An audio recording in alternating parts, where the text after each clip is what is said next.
My name is Dr. Selwyn Rogers Jr. I serve as the founding director of the Adult Trauma Center at the University of Chicago Medicine. As with any talk or speech to any audience, it's both important for the speaker to know the audience, but it's very helpful for the audience to know the speaker.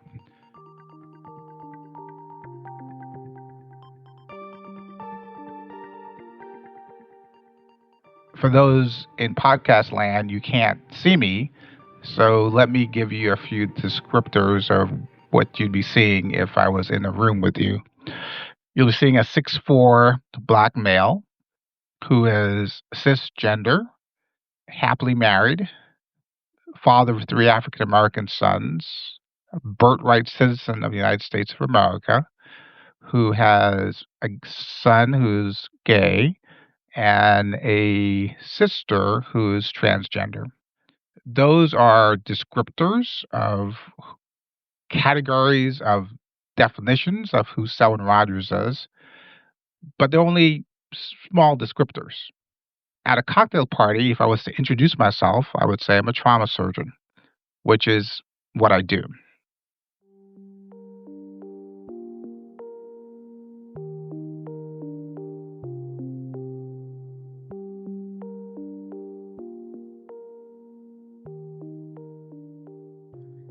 I was compelled to join the University of Chicago Medicine 8 years ago, leaving a very cozy life as a chief medical officer in Galveston, Texas, where I served as the chief medical officer with a beach house and a very comfortable living.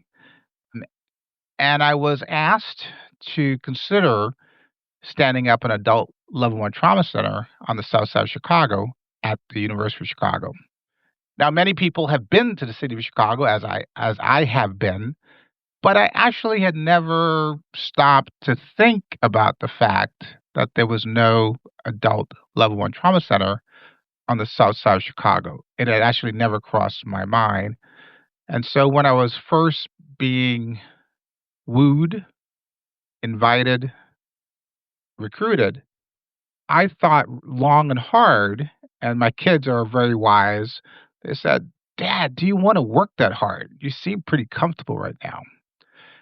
And as I reflected on the question and their point of view, it came to me that at the age of 50, which is what I was 8 years ago, I had done several things that were, if you will, significant.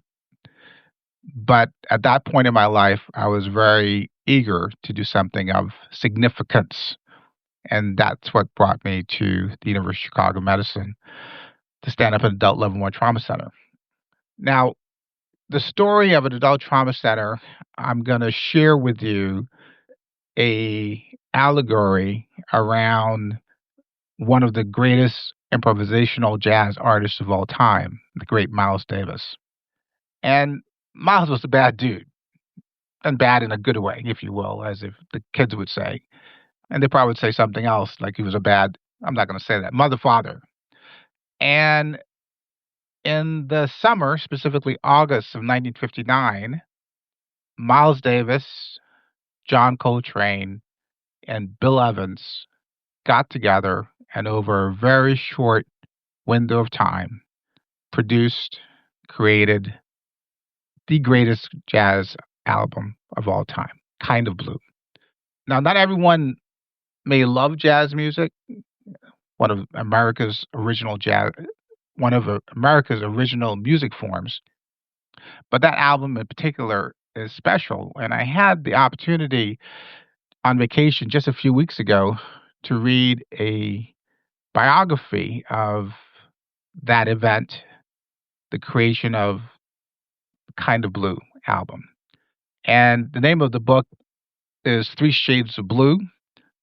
The author did an incredible job talking about before, talking about the event of creation of the album, and talking about after. And the highlight, because of the greatness of Miles, but also the greatness of John Coltrane, the greatness of Bill Evans, there was a lot of stories about Miles Davis. And I'd always been a fan of Miles Davis music, but this gave me an opportunity to understand Miles Davis, the person. And over the course of his lifetime of constant reinvention, he was kind of a hard person to please, a bit of a perfectionist, is how he's defined. And he was never satisfied with what he had done. He was always looking to do something next. And along the way, he gave a lot of interviews and made a lot of statements. And one in particular has always stuck with me, and that will be a theme about telling the story of the launch of the Adult Trauma Center at the University of Chicago Medicine on Chicago's South Side. And the story that Miles tells is that if you hear a note, that's just an event. It's the next note that matters. And that's a very powerful metaphor in my mind about trauma in general. All of our lives are affected by trauma, small trauma, big trauma, but trauma nonetheless. And we often think about trauma as physical injury: a fist, a bat, a bullet, a knife, a sword, machete, whatever, that creates physical damage to the body. And the consequences of the physical damage is harm to an organ, harm to a limb, or potentially loss of life. And we often talk about trauma in a very binary way: alive or dead. But trauma is so much more complicated than that. And so, without telling stories, and stories are powerful, it's hard to understand the full scope of trauma or the creation of a trauma center. And no story about trauma in the city of Chicago can be told without telling the story of Benjamin Benji Wilson. Benji, as he was fondly called, was an 18-year-old black male teenager who was destined to be the number one pick in the subsequent years NBA draft. When he was a star player at Simeon Rice High School here in the city of Chicago on the South Side, a school that's produced numerous NBA players, he had, at the time, one of the first definitions of positionless basketball. For those who don't follow basketball, every team at any given time only has 5 players in organized basketball. The 5 players have very distinct roles because most players can do one or two things, but not everything. Benji was an exception. Benji could do everything. He was good with the rock, as they say. He had a great handle. He could play point guard at 6'8", 220 pounds. He was a great shooter, so he could play shooting guard. He was pretty quick, so he can defend just about any other team's best player, so he can play small forward. He was also a very magnificent rebounder, which is often the role of the power forward. And he could defend and protect the basket, given his size and his abilities, so he could play center. So he could play every position. And on the counter, not everyone could play him. So it was an imbalance of an individual who can play any position, defend any person on the opposing team. Benji Wilson had incredible ability on the basketball court to improvise. He was not, if you will, a one-trick pony or only had one set of skills that were not adaptable. He was highly adaptable on the court. And we see it today with some players who have that ability to, if you will, play any position. And more players who traditionally are tall, they would look like they should be centers and rebounders, are now playing point guard. Probably the first person who broke that mold was Magic Johnson and his ability to play point guard, given his size at 6'9", and play center and all the things that Magic Johnson has done. More and more players have been able to do that. Someone like Kevin Durant, who's 6'11", 6'10", and shoots the lights out like a shooting guard. It's truly remarkable that the skill set of some of the biggest players have also just incredibly grown over time. And some of the younger players, like someone a senior in high school, can make a jump from high school, like LeBron James, to the NBA because of their skill set. But back in 1984, unfortunately, Benji left school with his girlfriend at the time, the mother of his baby, their baby together. And Benji, paying attention to his girlfriend, talking to each other, bumped into a kid walking into a store. And the kid was another 18-year-old teenager on the South Side. Mr. Moore, 18-year-old kid, bumps into him. That should have been nothing more than, sorry, man, I bumped into you.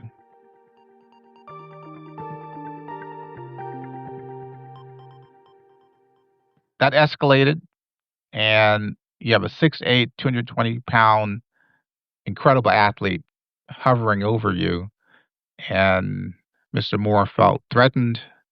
The details only Mr. Moore knows for sure, but he pulled out a gun and shot Benji twice. And Benji lay bleeding to death on the streets on the south side of Chicago. Took about a half an hour before EMS, Emergency Medical Services, arrived, transported Benji to a community hospital, fortunately not a trauma center. And it took hours before a surgeon was available in the hospital and subsequently went to the operating room, and Benji Wilson died November 21st, 1984. About 10,000 people came to his funeral because that's how well known Benji Wilson was. Contacts around the same time, another favorite son of the city of Chicago, Chicago's first black mayor, Harold Washington, also died that Thanksgiving season. There was not a lot to be thankful for that particular season. Because of the high visibility of Benji's death, the city of Chicago and Illinois Department of Public Health changed the rules around what needed to happen for the most severely injured person. They needed to be transported as quickly as possible, since time matters, to the nearest trauma center. In Illinois, we divide adult versus children hospital by the age 16. So if you're 16 and under, you go to a pediatric trauma center. If you're 16 and over, you go to an adult trauma center. Obviously, there's some 16-year-olds who look like they're 20, and there's some 20-year-olds who look like they're 15. So there can be a little vagary around the cutoff, but in general, those are the age cutoffs. Because of Benji's visibility and the fact that he was projected as a #1 draft pick a year from now, he had all of the opportunities to go to premier NCAA Division I schools, Indiana, DePaul, Illinois. And he was going to then play for a year and likely be one and done and go to the NBA and make millions. And Benji would change the life for not just him, not just the mother of his child, but his entire family. And that was snuffed out the day that Benji died. Because of the rule change, many things changed. Benji died in 1984.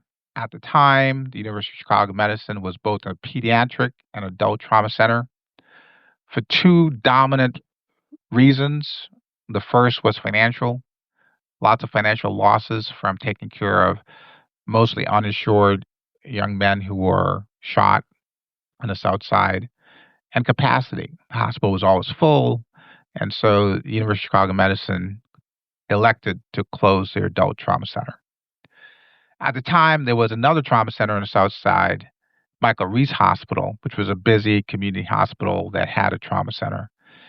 They got purchased by a private equity firm, and in 1991, the decision was made there to close their adult trauma center. And so since 1991, there was no adult trauma center proximate to the South Side of Chicago. The counter argument about those closures was that there were several other adult trauma centers throughout the city of Chicago. But for those who don't know Chicago as a city, it's a city of about 3 million people that covers a very large footprint. We often talk about Chicago by its geography. There's South Chicago, the South Side, there's North Chicago, and there's West Chicago. East Chicago is not in Chicago because east of the city of Chicago is Lake Michigan. We also divide Chicago into the loop, or if you will, the central core of the city of Chicago. And the loop is where all the skyscrapers are, financial district, communities like Streeterville, where the Bean is, for those who have ever been to the city of Chicago, the Art Institute, all the tourist things that people think when they see a postcard of the city of Chicago are in the loop of Chicago. But Chicago is a large city with a large number of people that covers a vast geographic footprint and is a city of 77 neighborhoods that all have a slightly different flavor. One of the factors that then happened next also involves an 18-year-old black male teenager. So fast forward, and for context, I just gave you a mile marker, 1984. There's another mile marker of 1989 to 1991 when 2 adult level 1 trauma centers on the South Side closed. And there was no adult trauma center on the South Side since 1991. So if you're severely injured, bad motor vehicle collision, stab wound, gunshot wound on the South Side, you'd be transported to the core or the loop of Chicago to Northwestern, or you'd be transferred to the west side of Chicago, or you would potentially go southwest to one of the Advocate hospitals. But there's nothing on the South Side specifically.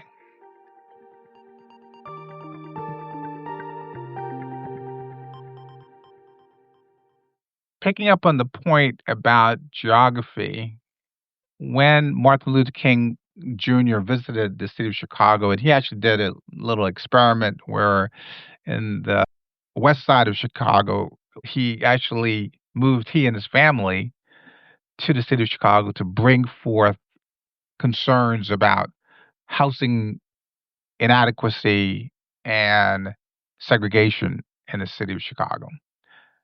And I can't remember the exact quote. Those who quickly can Google or ChatGPT can find it. But he said that he thought back then, in the early 60s, Chicago was the most segregated city in America. The segregation in the city of Chicago is largely, sadly, structural and historical.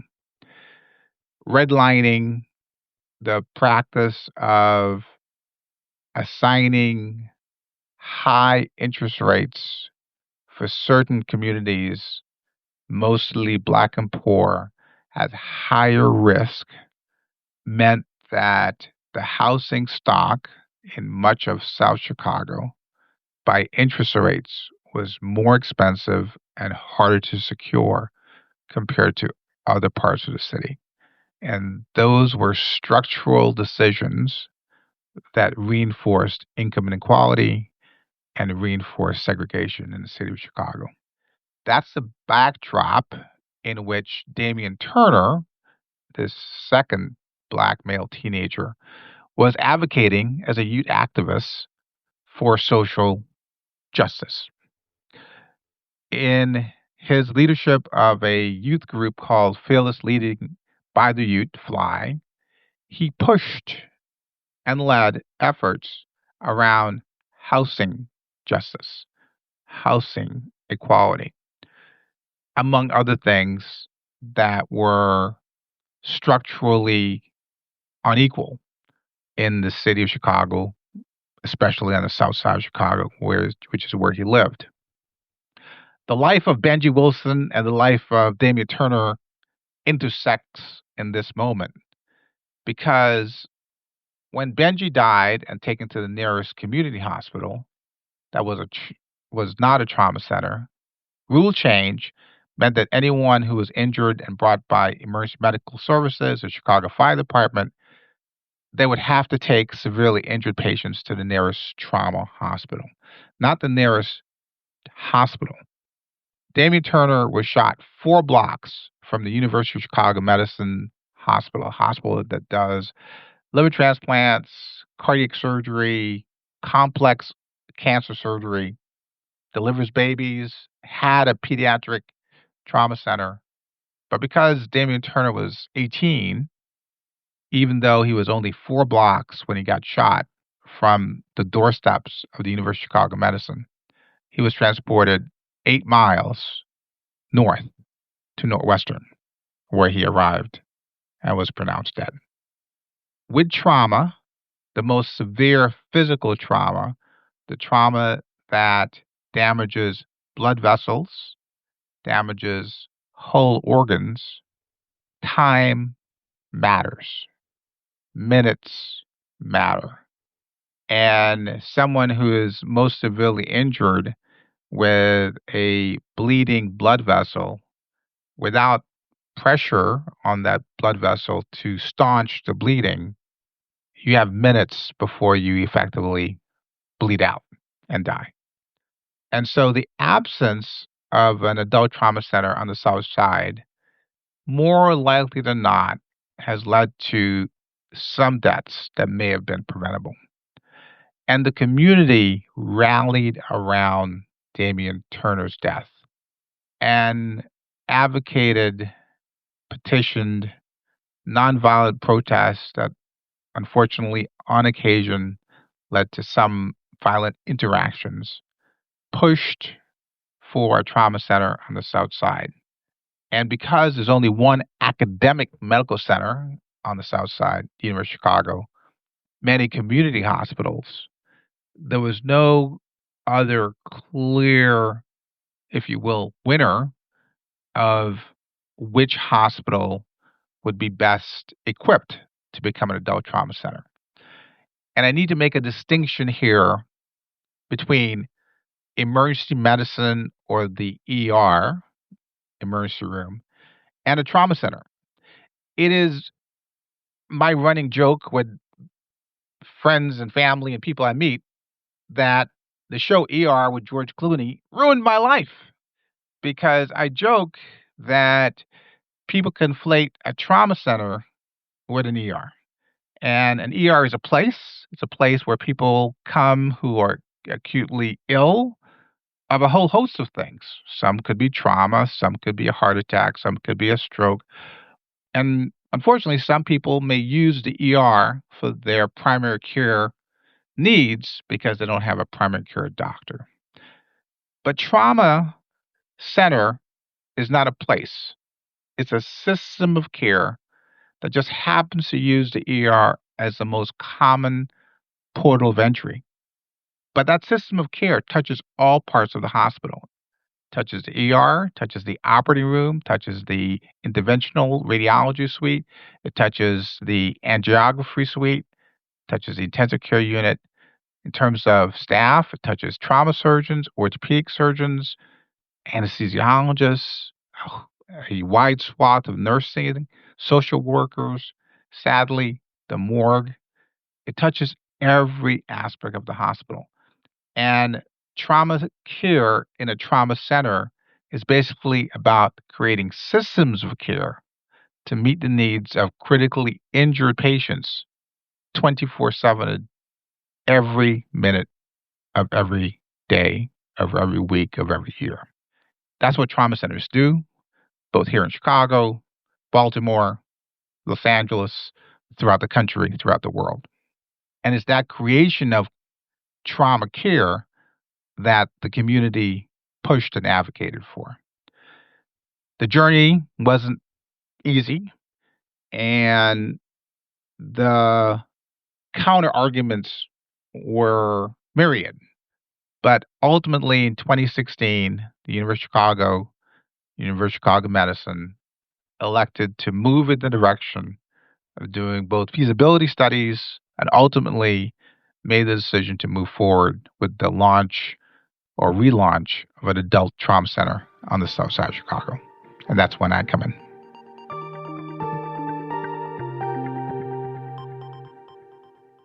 I got the call to consider the opportunity to come and stand up an adult trauma center at the University of Chicago on the south side of Chicago in January of 16. And I remember it pretty well because I was in my office as the chief medical officer at the University of Texas Medical Branch in Galveston. And the person who called me, Dr. Jeff Matthews, I had known from our mutual days in Boston. And so it wasn't a cold call. It was a call from a friend.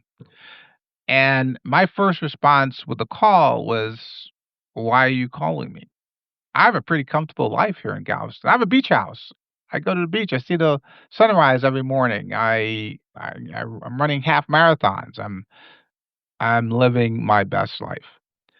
However, as I reflected over the next several months and reflected with my girlfriend at the time, fiance, right around the time that we mutually made the decision to make this move as a family, I came to the conclusion that I wanted to do something of significance. And standing up an adult trauma center in a trauma desert was of significance. And that is what I've been doing the past 7 years now. And I've truly found my calling.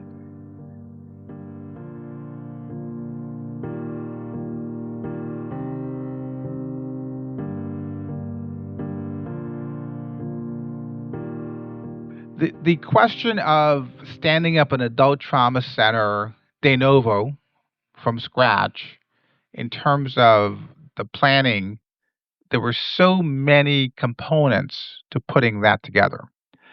And because I'd worked in 5 different adult trauma centers over my career, in some ways I had a lot of knowledge, but I didn't understand the context. I'd never lived in Chicago. I never worked at the University of Chicago. So building those relationships were essential. But the component parts were clear. You had to have a functional, large enough emergency room. And so that was built. A new emergency room was built with spaces and a trauma bay for triage of traumatically injured patients. That's just a place. You also need people because it was not a trauma center. There was no need for orthopedic traumatologists. There was no need for trauma surgeons. And so we had to build and recruit a team of people dedicated to the care of critically injured patients. But then having people in a place doesn't actually create a trauma center. It's necessary, but not sufficient. The next piece was largely around creation of policies, procedures, simulation, training, all of those exercises in preparation for the launch. All of that took a year and a half. I arrived January of 2017. And as I did a needs assessment, where are we now? Where do we need to go to close the gap? We jointly, myself, hospital administration, hospital leadership, made the decision to set May 1st, 2018 as the target date for opening our adult level 1 trauma center. As a bit of a funny aside, as someone who's very goal oriented, one of the reasons why I chose a career in trauma surgery is I have always run towards chaos. My idea of medicine is to take the chaos and create order out of it. To do that, you have to have a vision about where you're going to go, and you have to have expert execution to get there. And when someone is traumatically injured from a fall of 30 feet or multiple gunshot wounds, you have to have a plan. You have to execute that plan. Developing an adult trauma center was all of that and some on steroids, anabolic steroids, large doses of steroids, because there were many pieces and many moving parts that had to sync together like a symphony in order to end up with a functional adult trauma center. But one of the funny things I did as a motivating, and people got a little annoyed about it when I got to day 100, I would start every meeting with, okay, today is day one. Today is day five. Today is day 20. Today is day 87. When I got to the hundreds, people said, could you stop that now? And all I was trying to do is reinforce time is ticking. We have to make decisions. We have to execute plans. Because if we have a deadline of May 1st, 2018, if we don't keep pushing, this is not a cramming exercise. You have to plan all the way through to the very end. And we opened on time with all those pieces in place. But in classic fashion, I think it was Mike Tyson who said, everyone has a plan until they get punched in the face. And the point there being is no matter how well planned you are, there are contingencies that you just can't plan for. And so we effectively were flying the plane while still building it. And through iteration, through feedback, through reflection, we continuously improved, which is what most trauma centers do. But the context in which we were doing it was intense because we were projected to be at 3,000, which is a moderate size people activation trauma center. Right? What do I mean by activation? Patient is injured. They're brought by plane, train, automobile, helicopter, police car, fire, firefighters, Chicago Fire Department, private car, walk in, whatever that number is, however they get there. We were projected to be about a 3,000 per year trauma center. We are a 6,000 plus per year trauma center. So we're double what was projected. Part of that is driven by the fact that we've had significant growth of traumatic injuries over this time period. And no one could have predicted in 2018 that there would be a worldwide pandemic in 2020 for which so much disruption of social connections would also lead to a significant spike in violence. And that happened throughout the United States. And we had to absorb that. Trauma centers don't get to say, we're closing the door for business today. We have to be ready all the time. And so that's another feature of trauma centers, adaptability, no matter what the crisis may be.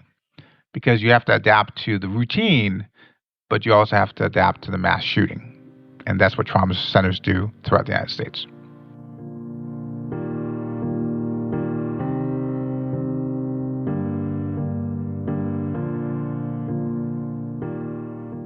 One of the important features of trauma center, and distinctly was built into the trauma center at the University of Chicago, largely driven by the community.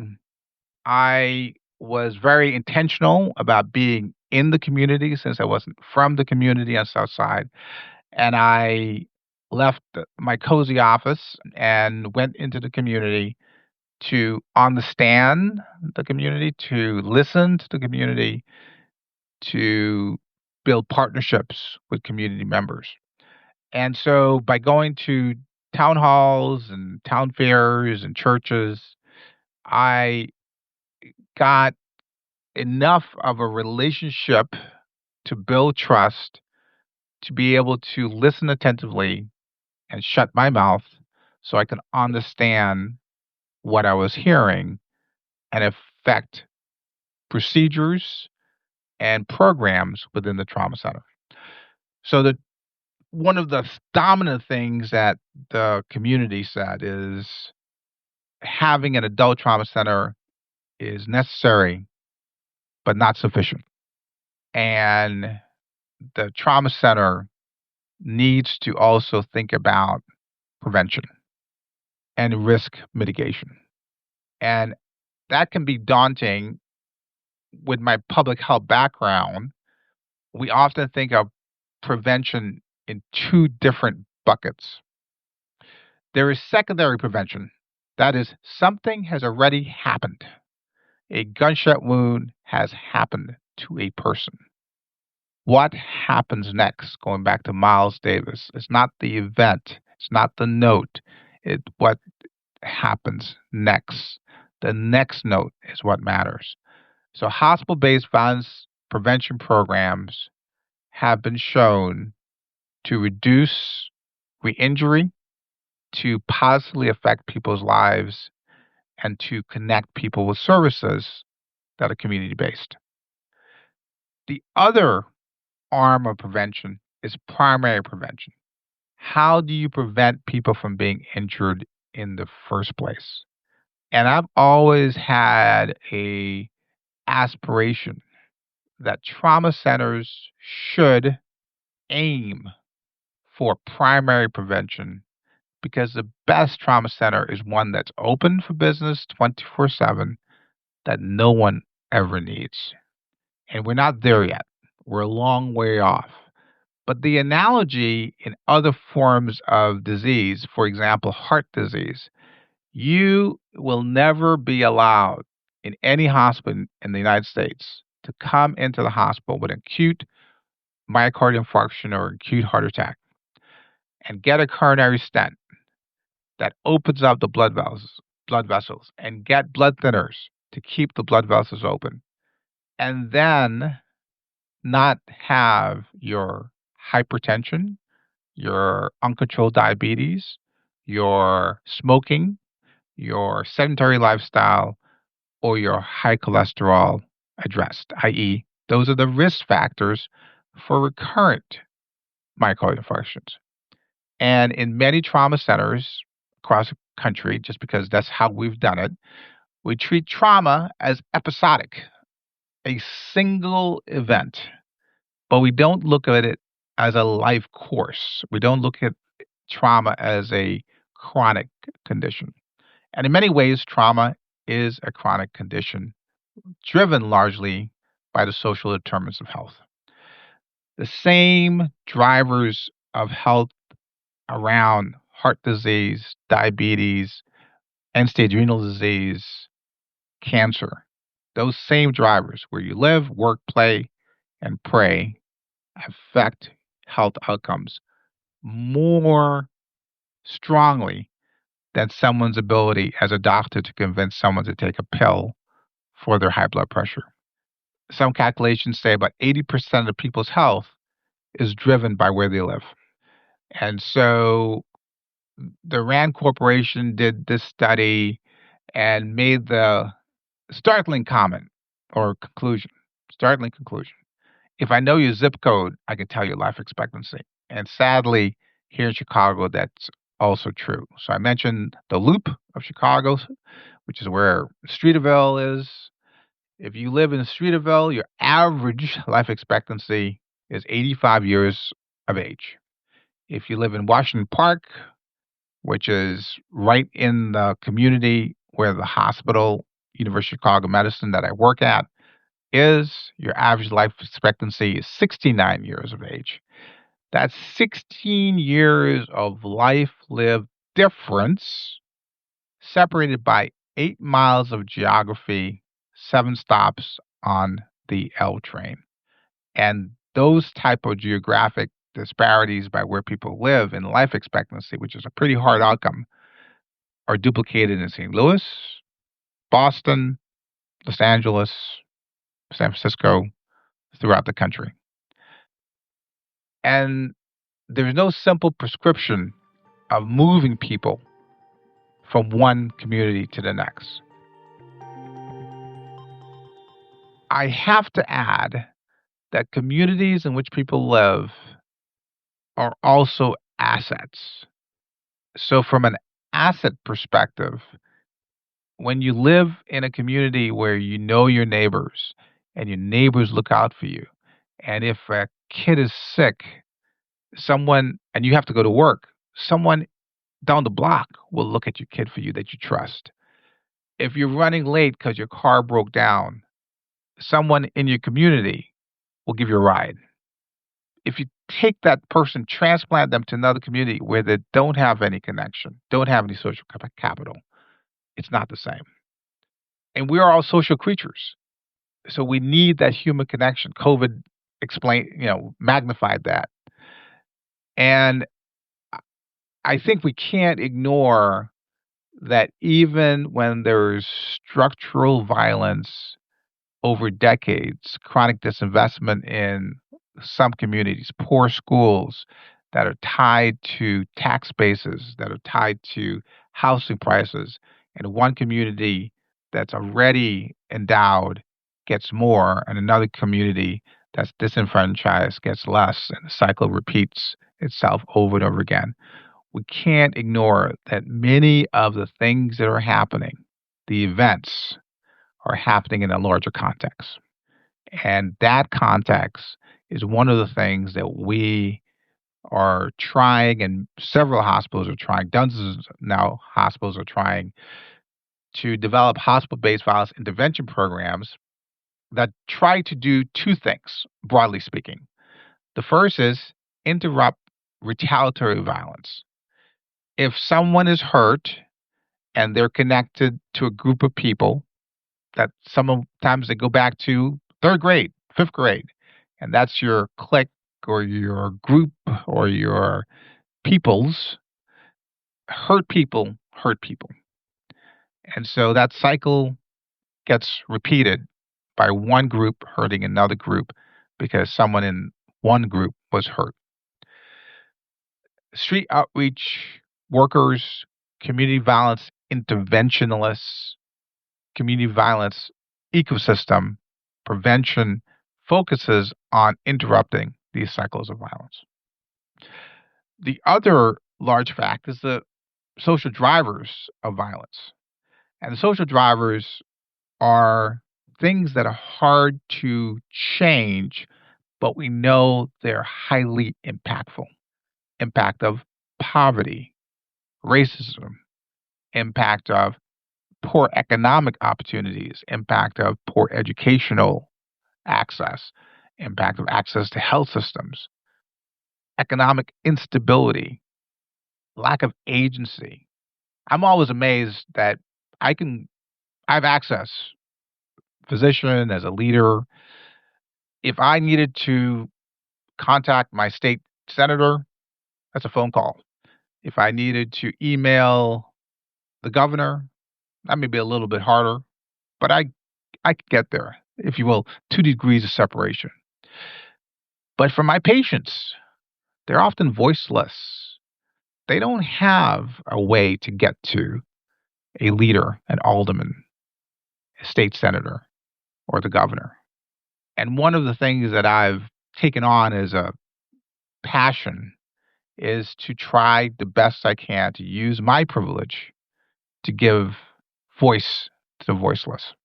And that could take the form of testimonials, that could take the form of opinion pieces, that could take the form of writing, speaking, and that could take the form of going to a third grade class and giving kids exposure to a surgeon who looks like them. And those are, if you will, the extra parts of my job that fuels me and gives me hope after the bad days. Right now, we're taping this on a Saturday morning, and I'm not on call. I'm obviously dressed in a suit and tie at the National Medical Association conference. I'm still a practicing trauma surgeon. I was on trauma call last week, knowing that the National Medical Association is this week. I scheduled myself so I am off for the meetings and being able to attend without concern that I'm going to be pulled back to the hospital. But my colleagues, my partners, were faced this morning at 6:30 with a 25-year-old multiple gunshot wounds, a 30-year-old multiple gunshot wounds, and a 38-year-old, all men, all black, on the south side of Chicago, who all three, as we speak, in the operating room, having life-saving surgery.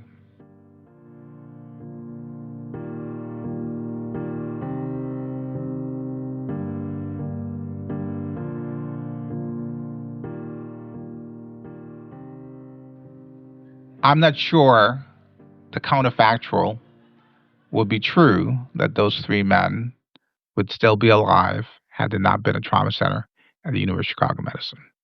And that was the advocacy that the communities on the South Side, groups like Fearless Leading by the Youth, Stop Southside Together, Organizing for Power, COCO, Urban League. There's so many organized groups, students, including University of Chicago students, clergy, faith healers, faith leaders, all working together as a coalition around Trauma Center now. And their efforts are largely the reason why I'm here doing my life's calling.